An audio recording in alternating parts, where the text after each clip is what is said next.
So that's the big argument online right now. Now, I've been playing Lost Soul Aside for a good minute. I've been looking forward to this game ever since it first got revealed as a proof of concept almost 10 years ago. And now that it's out, the question of the day is it good or is it trash?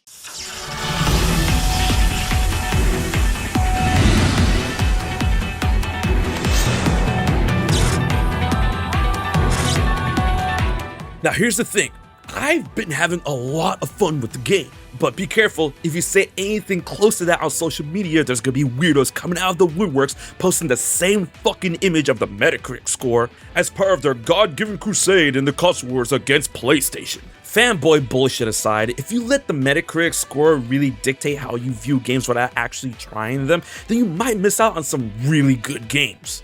If you really want to go down that rabbit hole, the only real time you should listen to this is if it's abnormally in the green or down in the actual red. A lot of people get the misconception that if an aggregate score is in the yellow, that means the game is automatically mid. While that's not always true, a lot of the times it means that a lot of people like the game and a lot of people really didn't like the game. You know, that's pretty much the concept of an average, but I guess that wasn't really taught in schools enough, huh? But back to the point, I'm not saying Lost Soul Aside doesn't have its issues. Apparently on the PC version of the game, it's very erratic depending on your rig, which leads to a portion of the understandably low scores over on Steam. But from what I've seen online, it's very case by case, and as someone who's been playing on PlayStation 5, I have yet to see any of these performance issues myself. And while in my opinion, Lost Soul Aside gets a lot of things right, it does have a lot of things wrong, like this. Ooh.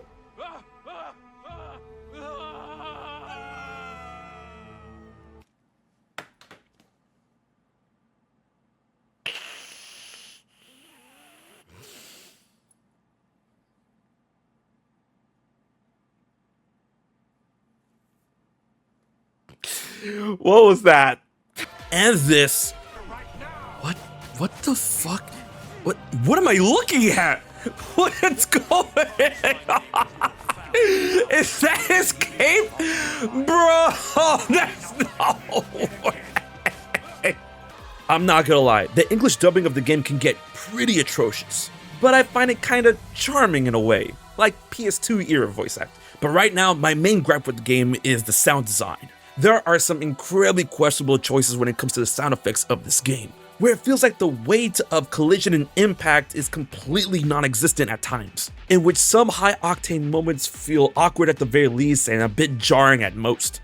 While the developers acknowledge that they're planning to patch this sometime in the future, I don't know about that voice acting. But hey, I like Arena's voice, and the banter between him and Kaiser is actually pretty cool.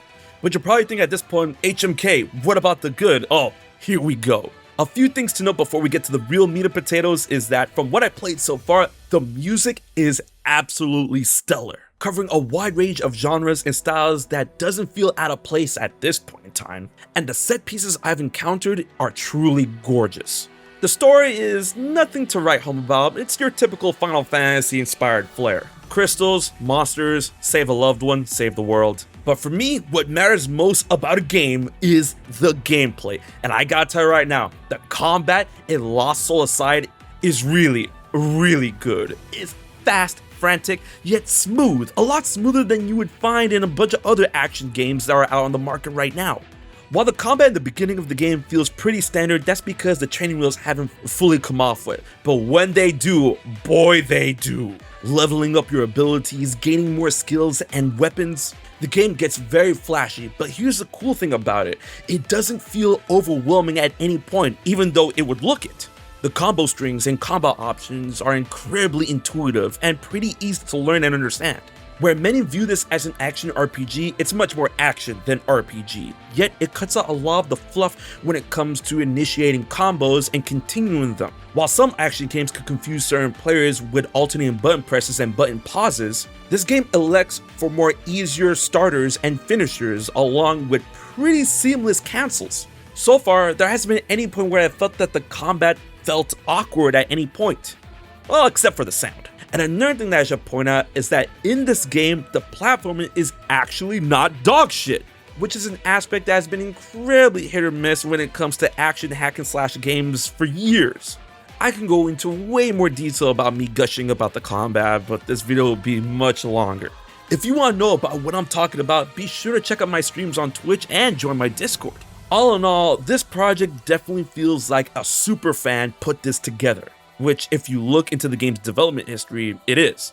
While it's definitely rough around the edges, I have yet to encounter a deal breaker on my end, but I will say at this point in time that a $60 price point may be asking a bit much for certain people. And while I'm not telling you that the game is amazing and that you should buy it, what I am saying is that I'm having fun with it and that you should form your own opinion. I mean, there is a free demo you could try out. Because man, oh man, there are people online trying to make you feel bad for enjoying something like this as if we got duped into a crowdfunding scam. And unless my experience takes a nosedive somewhere later in the game, I can see myself playing Lost Soulside for a very long time. So those are my thoughts. If you want to see me tackle a full review of the game, let me know in the comment section below. And be sure to like, share, and most importantly subscribe to HMK and check out my streams for some more Lost Soulside. And maybe at that point, you might want to give it a try. So until then, this has been your boy HMK, and I'll check you guys later.